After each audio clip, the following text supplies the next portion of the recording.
Hi guys, Michelle Jones here, and I'm live. Really excited because we just got back from the Canberra City Farms, and we just had an amazing time.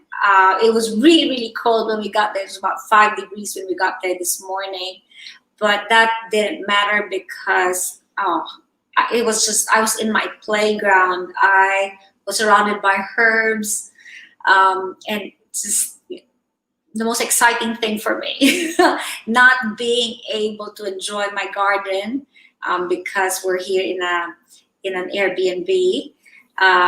We you know not even having my little garden balcony that I had in Jakarta. It was just so exciting, and we're just gonna double check and make sure that we are coming in nicely live. I'm seeing some audience there. Okay. All right.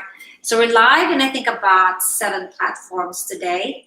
And just really excited to share with you all this amazing experience that we've had. Actually, I might just try and see if we can do this through Instagram as well.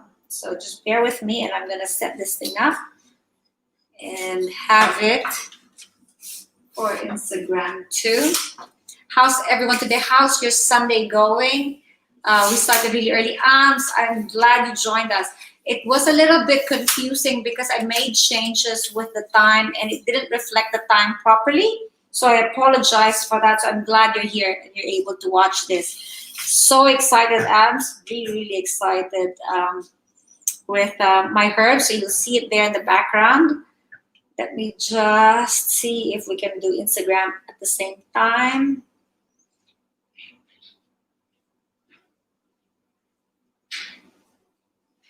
Okay, gonna go live. So, hi guys, I'm live on several different platforms. So we now have Instagram as well going.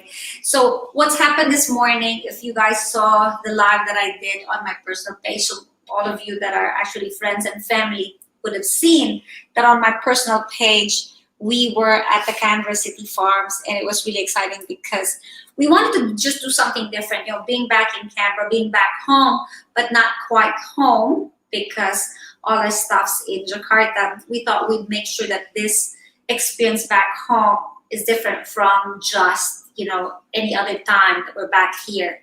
So we went to the Canberra City Farms today. We joined their farm tour and we did the wine bottling, which was very interesting and exciting at the same time. So we've never done anything like that before. Hey, Connie, apa kabar? Thanks for joining.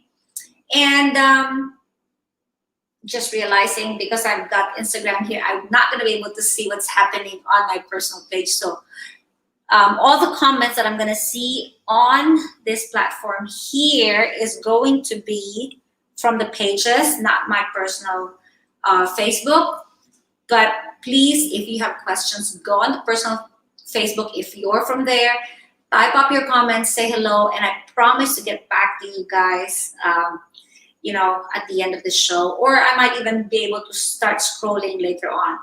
Meantime, just really wanted to share some of the herbs that I was able to get from the farm. So I was really lucky because I actually thought when I booked that farm, it was going to be a farm of animals, of sheep, of cows, and just have the kids experience that, right? But it wasn't. It was actually plant farms. So they would segregate different plots for people to actually rent out so that they can plant their own little gardens, especially for those that live in homes that don't have gardens anymore. So those that live in apartments, which is an amazing thing because, not a lot of places have that. They don't offer that.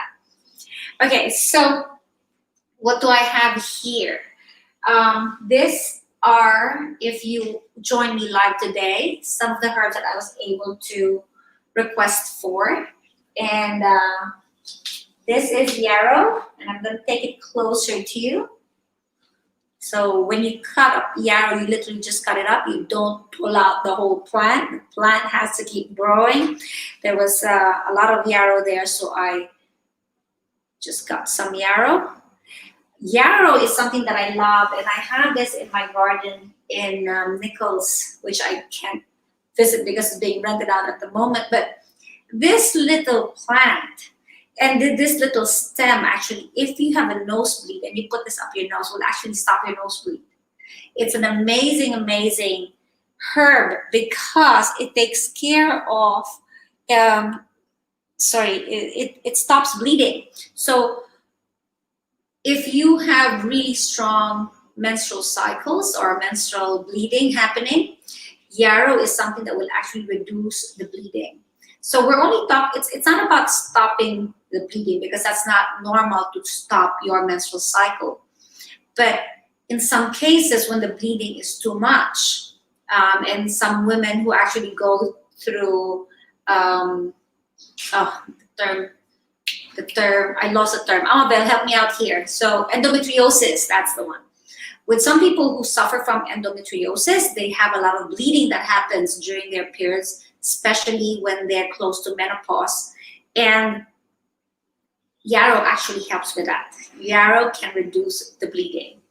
Okay, so it's not even, how do you call it, dangerous medicine. And what I love about herbs is it doesn't just do one thing.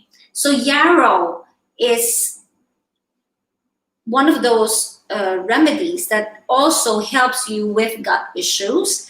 It helps you with circulation, with varicose veins. So those of you that actually suffer from varicose veins, yarrow is really important. Another one that comes to mind for varicose veins is horse chestnut, but yarrow is actually pretty good with that as well. What else does yarrow do? Yarrow lowers your blood pressure if you have high blood pressure problems. If you don't have high blood pressure problems, it just normalizes your blood pressure. It tones your blood vessels. It basically also is a great remedy for the colds and the flu and even for hay fever. So we're now in spring here in Australia. So yarrow, you can have it as a tea, will help you with your hay fever. So again, it's not just to stop bleeding or reduce bleeding. It improves your circulation, helps you with boosting your immune system. It helps you with colds and flu, with viral infections. It also helps you, again, as I said, with hay fever. So with yarrow, when we had a lot of yarrow in our home, we would just pick that, as I said, add it to a few other herbs to create our herbal tea. As a remedy, I like creating my extracts and putting it in some brandy. So I got my brandy here. What else could you do with yarrow? You can actually have yarrow in your smoothies as well. You can have it in your salads. So it's food, you know. But like anything else, I do not recommend taking one type of greens every day, all the time. So even if you're wanting the medicinal benefits of yarrow, I wouldn't say eat it and chew it all the time. Remember that greens have alkaloids, and the alkaloids should not accumulate in your system. And besides, with herbs, there are also some other strong constituents in herbs that can also be difficult when it accumulates in your system. Oh, Amber, you've jumped. You're in Instagram. Okay, so I've got my yarrow here. I've got it cut up. And then this one here, I'm going to have to wear my gloves. Actually, let's jump to this one first. This is my calendula. Actually, just grabbed a few. I'm just going to put it in some flour. I just love the calendula. It's beautiful. So because I picked it up earlier, it's now kind of closed a bit. This is how it looks like. So beautiful, beautiful, nice orange flowers. But calendula is, again, another one of those herbs that I had in my garden in Nichols, because it's an amazing herb. It actually is an anti-inflammatory, it's an antiviral, It is also a herb that stops bleeding. It also is used, but it's most commonly used for eczema, for dermatitis, for itchiness, for swelling.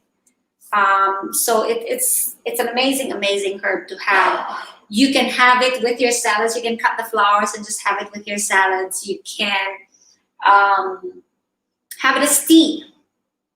You can also put it in your water, or this is what I did on the 26th of August. I think some of you would have seen it. Oops, can you see that? The sun outside there, 26th of August. And I created my extract. So my tincture, sorry, my tincture. So I shake my tincture every day, put it in a shelf, and in about, what is it today? The 13th of September. So maybe in about 5 more weeks. Am I right? No, August 26th. About maybe, sorry, 2 more weeks. In about 2 more weeks, I'm going to harvest I'm going to get the extract, sorry, and then I'll be able to use it on as drop doses, or as a herbal remedy, as part of a remedy. Okay. Oh, you could also put it in a carrier oil and use it topically, which is what calendula is used for. Okay, now I'm gonna use my gloves for this one. If you join me live today, you would know what this is. Sorry, I made a mistake with my gloves and I kept saying comfrey because I've been looking for comfrey. But this is actually borage. And borage has got little thorns. Oops. So this is the borage. I love the borage flowers. Look at that. Okay. Look at that up close. Beautiful. Beautiful flowers. Yeah. Borage, again, is an amazing herb. And it's slightly similar to calendula and yarrow in the sense that both of them stop bleeding. Borage actually also can be used for that. But borage is an adaptogen. So what does an adaptogen do? An adaptogen actually helps you deal with stress. So it gives your adrenals a boost when you need a boost. It helps you also with your immune system when you're getting sick. And it's an amazing anti-inflammatory. It's great for bronchitis, for colds and flu. It's a diuretic. It's also a sedative, so it calms your nerves. So it's not just one that boosts your adrenals, but also one that can help you just relax your nerves. So with everything that's going on right now, it helps you deal with the stress. At the same time, helps you calm down. It's also one that's used for eczema and dermatitis, like the calendula. So the funny thing is, I've gotten all these 3 herbs, and they have benefits that are similar. And they also have like their specialties. Okay, so again, with the specialties, this one is for itches, swelling, bruising. This one is for as an adaptogen, but also great for colds, flu. This one is an amazing way of actually stopping bleeding. So I love it for nosebleeds. I'm actually making some for Eloise. So Ellie Belly, if you're watching, this is the same one that I have in my garden. So next time I get back to my house in Canberra, we're gonna get some, and you're gonna bring home some. Meantime, I'm gonna prepare this as an extract so that you can put a little bit in your water. So for those of you that are not really familiar with herbs are like, a lot of the herbs that we use medicinally are like weeds. For example, with borage, this one just grows. Once you get one plant in your garden and you leave it, it will just proliferate, because the flowers will just have the seeds, it'll fall on the ground, the next one will grow again. The yarrow grows from its roots, and it's like peppermint. It just keeps growing. Your yarrow gets really can take over your garden. Borage is the same. Calendula is the same. When you have calendula and the birds come and the bees come as well, it gets scattered to different parts of your garden. Borage is one that's also called, I think it's called something like bees. Oh, I forgot what it's called. Bee something. Bees bush. The reason for that is bees love borage. So when you have people who have, how to call it, grow bees, they don't grow bees. They collect honey. You know, they've got their bee farm, their little bee farm. Borage is something that they usually have in their garden because it actually helps the bees. So there you go. So these are my herbs. What I'm going to be doing is I'm going to be um, cutting off the flowers from this one, putting it in my bowl, separating it. I just want to see how much flowers I have and how much of the leaves I have. The leaves and the flowers are what I actually use for my tinctures. But if I have a lot of flowers, I can also use those flowers as essences. Borage flower essence is an amazing thing that Patricia Winnicke taught me about. And actually, Patricia, my first borage, again, came from you. You gave me my first borage. Remember, it was just like I think a twig in the end, because when you get something, you replant it in your garden, it doesn't always just grow automatically from the state that it was. It kind of dies down, settles, and how do you call it? Creates its home in your garden and then grows up. You know, it's almost like it dies because it kind of misses its old home, and then it blooms. So that's what happened to my borage. I thought I lost it, but no, it was there. Okay, so I have here several different bottle sizes, and the reason for that is I wasn't quite sure how much of the herb I'm gonna have. So I try and fill my bottles with the herb loosely. I don't really pack it tightly, because when you pack it too tight, you also don't get the alcohol absorbing into all the herbs. And you know, if you think about it, the way this all started is they were all started by our ancestors who were getting it from the gardens and using these herbs as remedies, right?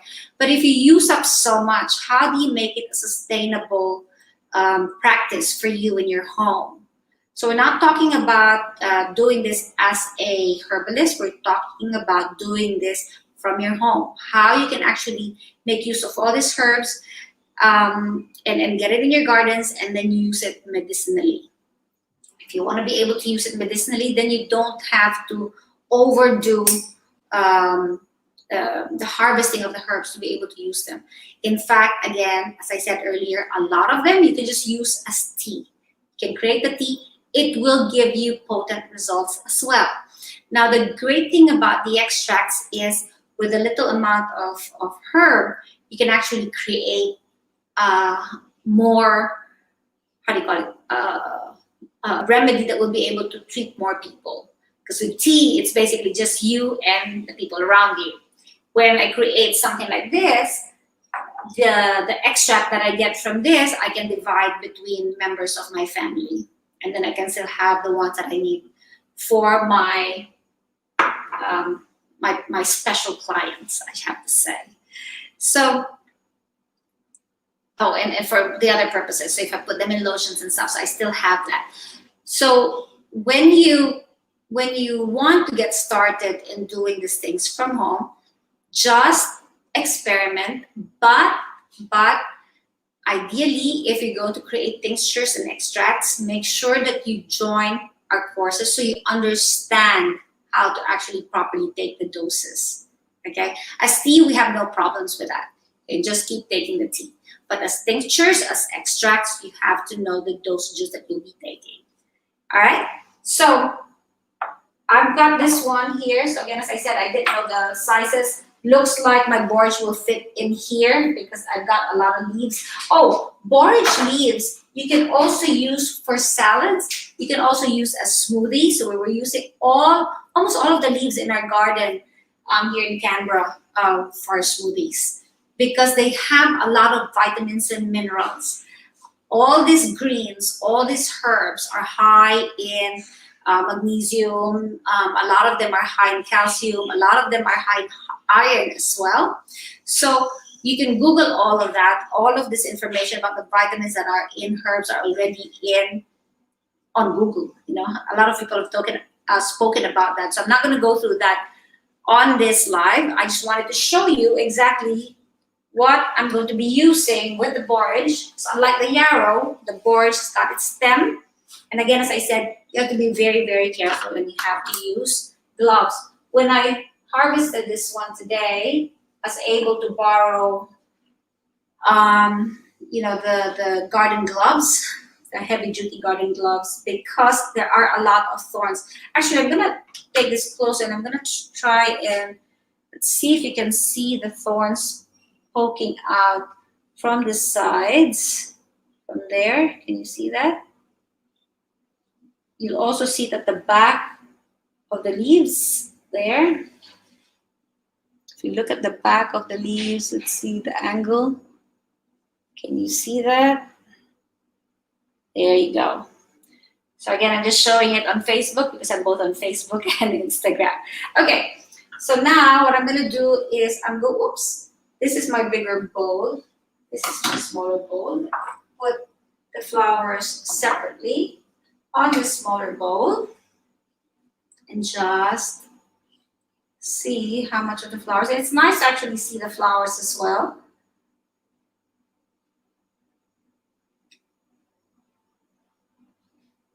Just love the flower of the borage. I kept saying calendula. The calendula and borage are similar in the sense that their leaves are quite thick and they're like, how do you explain it? It's like carpet, you know? Comfrey's that way. The difference is their flowers. The comfrey flowers have a purple color and borage is blue.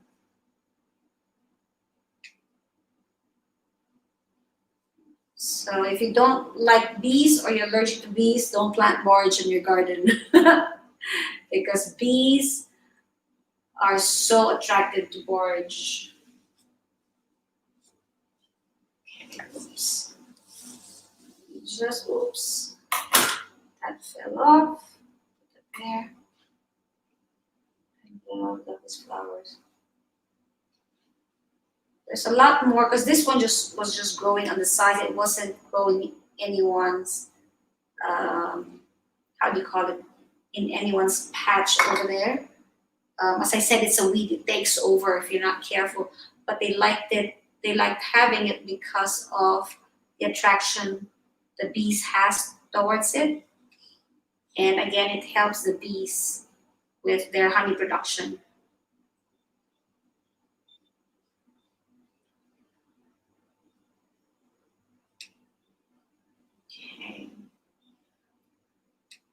The calendula, the borage, you can create oils with those. A lot of the ones with flowers, you can create oils. I can only do that if I have a lot more. So if I do get a chance to get a lot more, I will show you how that's done. I don't usually, if I know that no pesticides is sprayed on on the garden where I'm getting my herbs, I don't usually need to wash my herbs. Oops. There we go. But in certain cases, actually in this case, I'm going to do that. So I'm gonna cut up my leaves. So show you the flowers. Some of the flowers on my hand. I love how the flowers look like.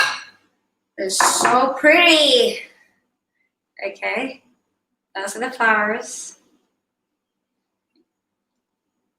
I love the flowers. It doesn't really smell.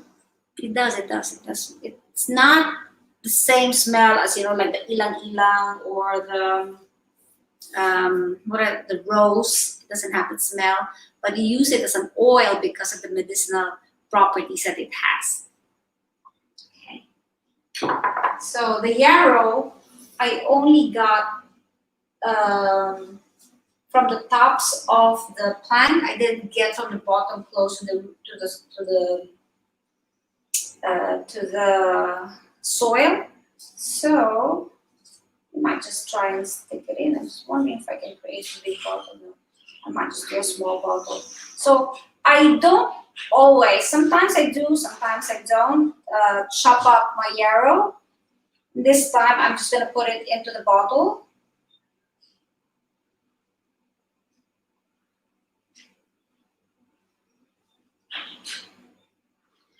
If you don't know where your plants are coming from, you need to make sure that you're checking if, uh, well, if you don't know where they're coming from, you shouldn't use them internally as a remedy because you don't want to put toxins in your system, right?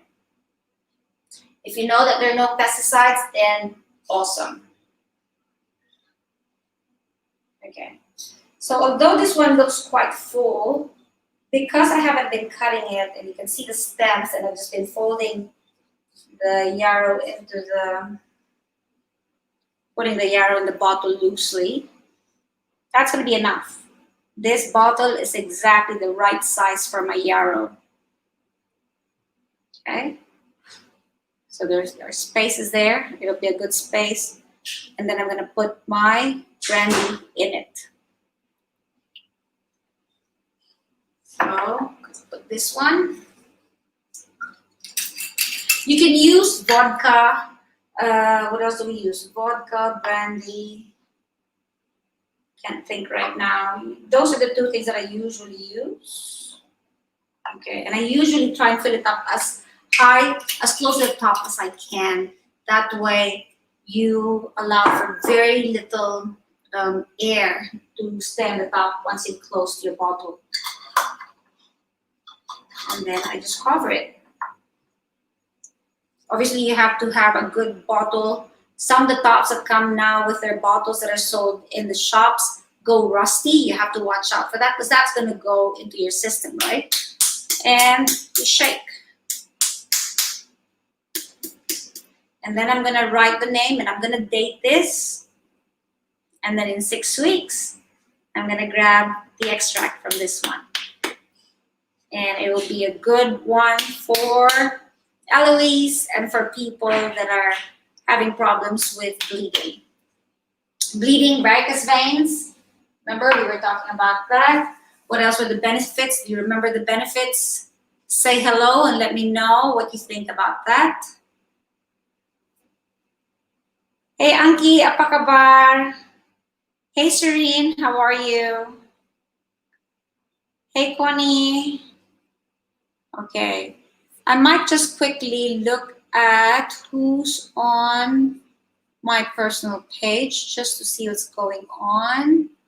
If I can figure out how to move there, let's just see. Give me a sec.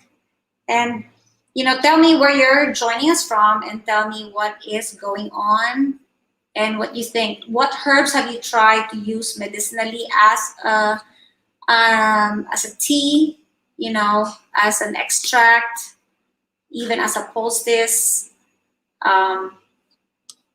or as a vinegar, like rosemary or thyme, people put in vinegars, and they're great as vinegars. Oh, Patricia! I am so excited, Patricia. My gosh, I was so excited to go to that place. Hey, Winnie, how are you? Thanks for joining. Okay.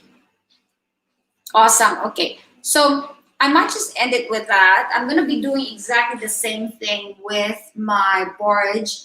But this one, we will have to just separate the leaves.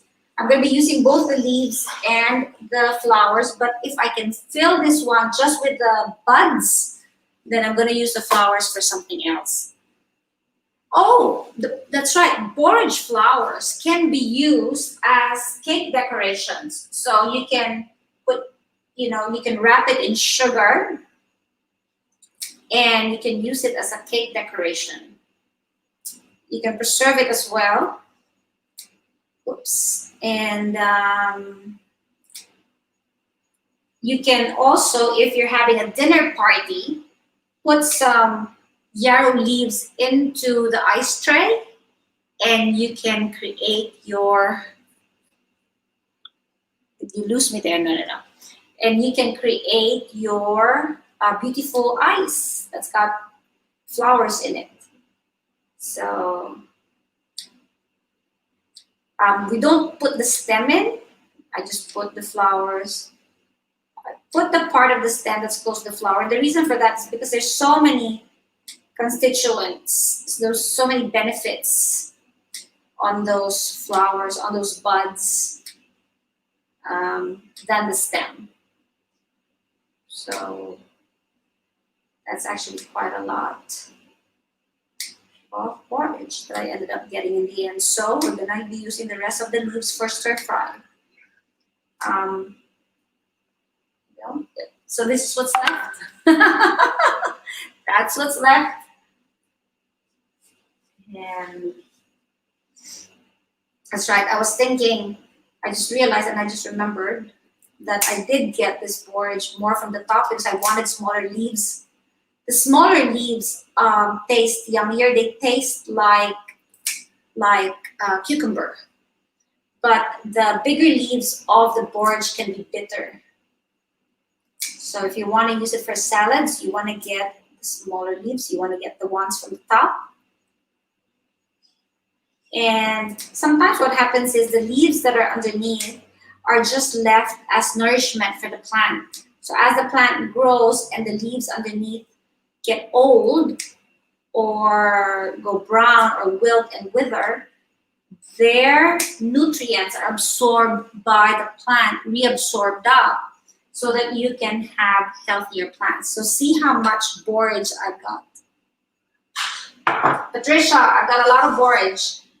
I forgot to check out the borage in your garden. Do you still have borage in your garden? Did we see that? I'm trying to remember if we saw that when I was there.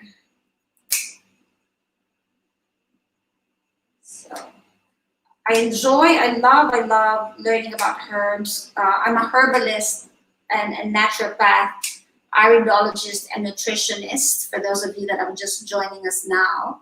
And I love what herbs do for us. When I go to the garden and I, go into my herb garden, look at the flowers, look at the herbs, I get really, really excited because they do so much. They do so much for us. And I think the connection that you create to the earth when you are there in your garden is different. And it just perks me up. And it was funny because as we were leaving the venue, my son said, how's your shoulder? And I said, I didn't even think of my shoulder. I was just so excited I couldn't think of the pain of my shoulder. It was just a lot of fun. That's right, Patricia, borage for courage. I like that. I love that. So, yes. Patricia and I are talking about doing an online course for you guys, or online workshop rather for you guys.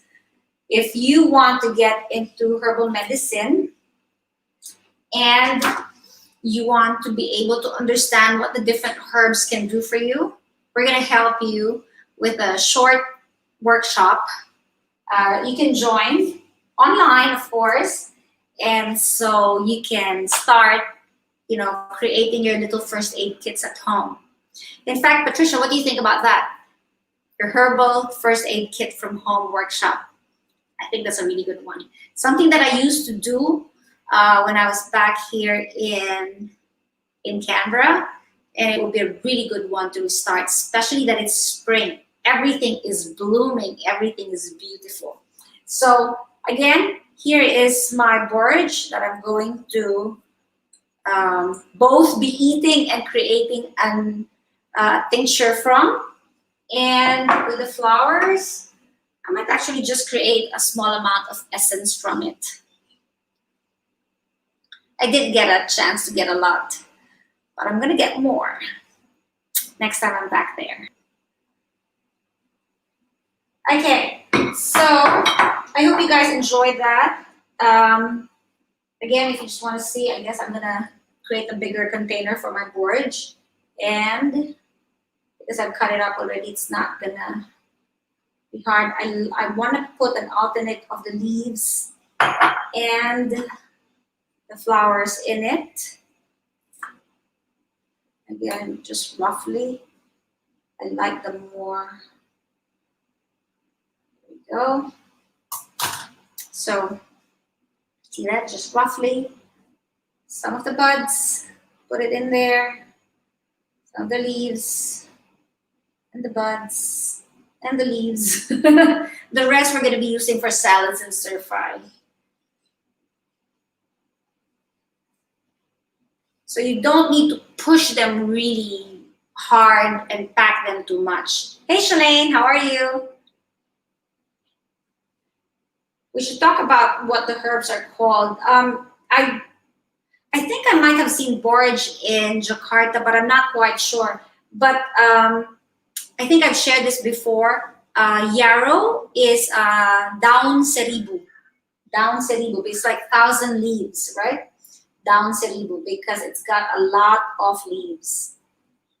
Okay, just a little bit more back on the sides. Just because I'm seeing some big holes. I don't want big holes.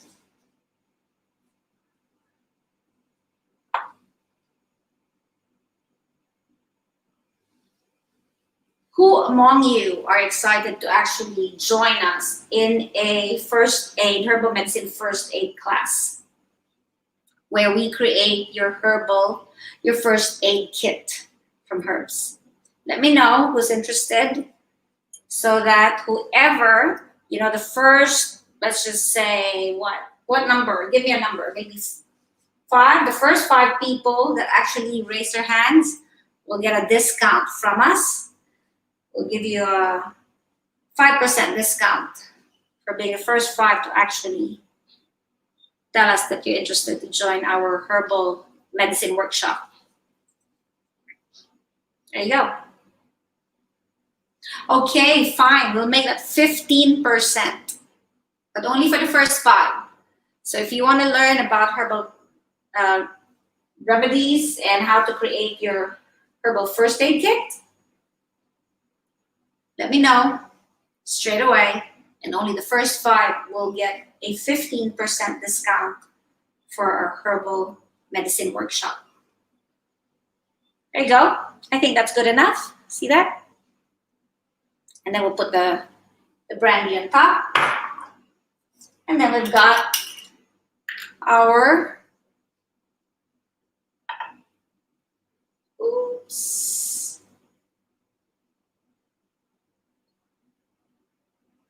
There we go. Again, as high up as you can.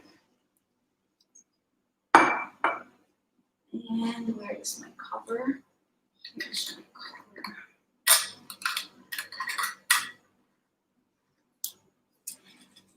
So if you look closely, oops, I didn't close that properly. It spilled, oh my God. Oops, I did not close that. Oops.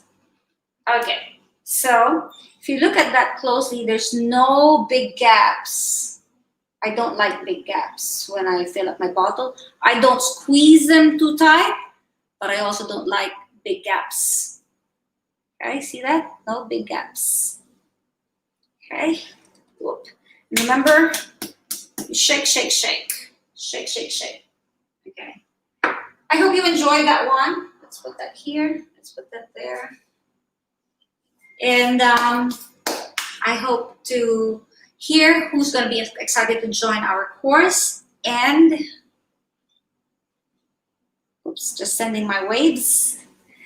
And I hope you learned something from that. Remember that herbs that grow in your garden, before you kill them, find out what they are, get introduced to your herbs, find out what their medicinal benefits are. If you're not sure, you have to ask someone that knows, because you also don't want to be harvesting stuff that's not good for you. Actually, right now, the last walk that I did, I saw so much Patson's curse growing in the bush. And Patson's curse, although that's been used homeopathically, is actually quite toxic. So I'm a bit confused and a bit unsure why a lot of that is growing, unless they haven't had a chance to actually clear out the weeds. They usually clear out.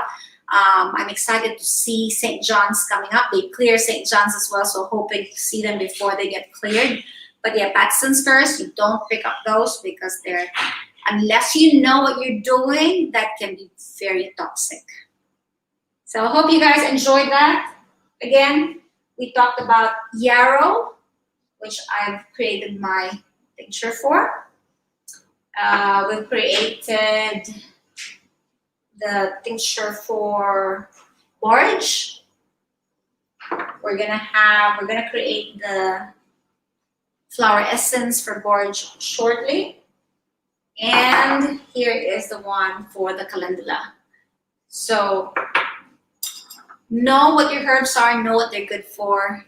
Learn what your surroundings can actually do for you. Remember that food is your medicine and medicine is your food. So use your herbs as your medicine. Have a great day, everyone. Hope you enjoyed that and would love to hear your feedback on it. Bye.